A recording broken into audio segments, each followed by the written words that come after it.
இயேசு கிறிஸ்துவின் இனிதான நாமத்தில் இன்றைய ஆவிக்குரிய சிந்தனைக்கு உங்களை அன்புடன் வரவேற்கின்றோம். இப்போதும் ஒரு பாடலுக்கு பின்பு உங்கள் சிந்தையை தெளிவிக்கும் ஆவிக்குரிய செய்தியை கேட்கலாம்.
இக்கட்டுகளையும் தீங்குகளையும் அகற்றி அதிசயமாய் நம்மை நடத்துகிற ஆண்டவராக இயேசுவின் இனிதான நாமத்தினால் உங்களை வாழ்த்துகிறேன்.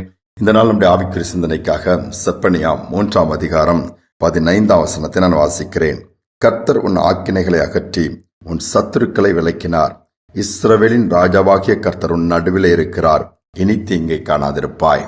நீ எங்கு பார்த்தாலும் இக்கட்டுகள், நெருக்கங்கள், பாடுகள், வேதனைகள் சொல்லிக்கொண்டே போகலாம். தீங்குகள் என்று சொல்லி எதை செய்தாலும் பிரச்சனையாக மாறிவிடுகிறதே, நஷ்டமாகி விடுகிறதே, மனதே சரியில்லை என்று சொல்லுகிற அந்த நேரத்தில் அழகாக ஆண்டவருடைய வார்த்தை சொல்லுகிறது, ஆக்கினைகளை நம்முடைய ஆண்டவர் அகற்றுவார், சத்துருக்களை நம்மை விட்டு விலக்குவார். அதோடு மட்டுமல்லாமல் நம்முடைய நடுவில் இருப்பாராம். நம் நடுவில் அவர் உலாவ விரும்புகிறார். வேதம் அதுதான் சொல்கிறது, கர்த்தர் உன் நடுவிலே இருக்கிறார். இனி தீங்கை காணாதிருப்பாய். தீங்கு நம்மை விட்டு அகன்று விட வேண்டும் என்று சொன்னால், தீமைகள் நன்மையாக மாற வேண்டும் என்று சொன்னால் கர்த்தர் நம் நடுவிலே இருக்க வேண்டும்.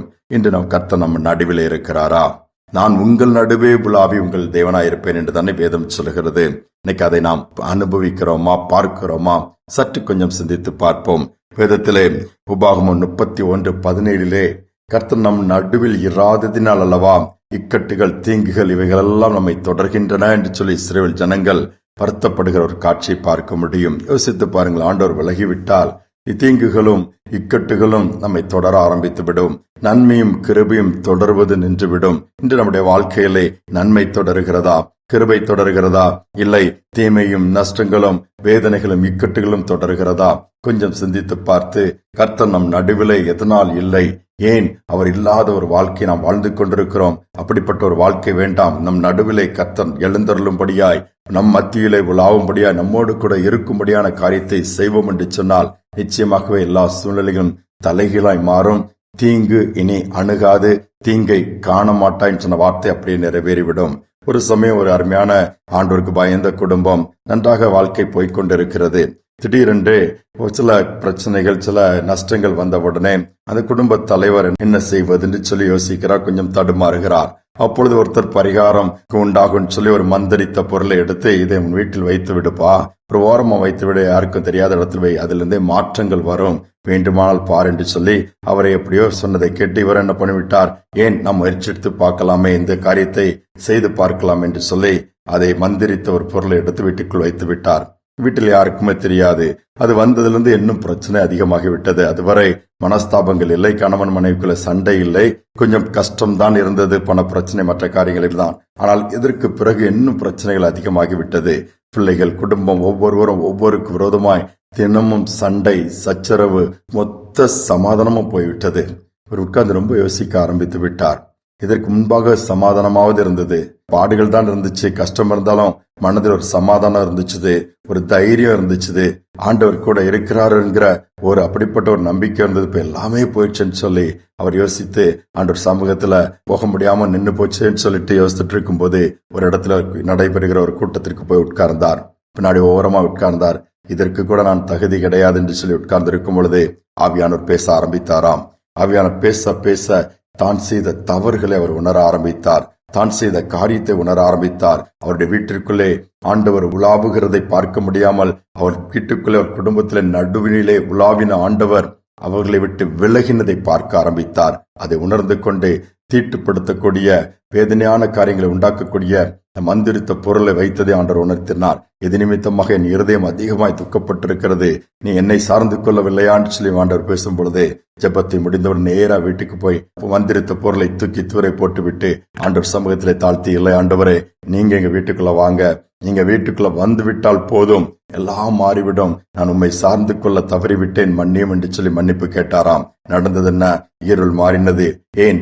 இயேசு அந்த வீட்டிற்குள் வந்தார். சகையை வீட்டிற்குள் போகும்பொழுது அவன் வீட்டிற்கே ரட்சிப்பு வந்தது. அவன் மனநிலையும் மாற்றப்பட்டு ஒரு புதிய ஒரு ஆரம்பத்தை கொடுத்தது போல அன்று அந்த வீட்டிற்கு ரட்சிப்பை கொடுத்து மீண்டுமாய் தைரியப்படுத்தி மீண்டுமாய் கர்த்தர் அவர் நடுவிலே உலாவுகிறதை காண முடிந்தது.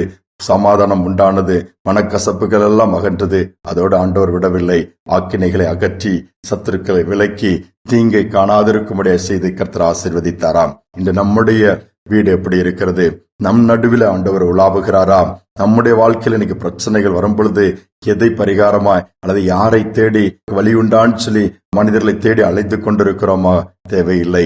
ஆண்டவர் நம் நடுவிலே உலாவுவதற்கு நாம் அனுமதித்தாலே போதும், அத்தனையும் நமக்கு ஆசீர்வாதமாய் மாறிவிடும். ஜெபிப்போம். அன்பின் தகப்பனே, புதிய நாளை கொடுத்திருக்கிறீர், உள்ளத்தின் ஆழத்தை நன்றி செலுத்துகிறோம். எங்கள் ஆக்கினைகளை அகற்றுகிற தேவனாய் இருப்பதற்காய் ஸ்தோத்திரம். சத்துருக்களை எங்களை விட்டு விளக்குகிற தேவனாய் இருப்பதனாலும் ஸ்தோத்திரம். இந்த நாளில நீர் எங்கள் நடுவே உலாவும்படியாய் இந்த சத்தம் எங்கெங்கு துணிக்கிறதோ அங்கெல்லாம் அந்த குடும்பத்திற்குள்ளே அந்த பிள்ளைகள் வீடுகளிலே உலாவும்படியாய் நீர் நடுவிலே உலாவி தேவனாய் இருக்கும்படி நான் ஜெபிக்கிறேன். இந்த வாக்கியத்தை இன்றைக்கு கொடுங்கப்பா. பின்வாங்கி போனாலும் மீண்டும் பக்கம் திரும்பக்கூடிய இருதயத்தை கொடுங்க.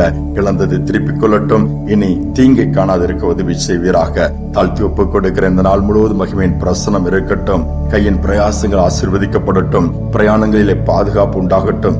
சகலத்தையும் நன்மைக்கு எதுவாய் மாற்றிக்கொடும். துதிகனமாய் ஏற்றுக்கொள்ளும். இயேசுவின் நாமத்தில் பிதாவே, ஆமேன், ஆமேன். கர்த்தர் நம் நடுவில் இருந்தால் நிச்சயமாகவே தீங்கு நம்மை அணுகாது, தீங்கை நாம் காண மாட்டோம். இந்த சிந்தனையோடு இந்த நாளை தொடருவோம். மீண்டுமாய் நாளை தினம் சந்திப்போம்.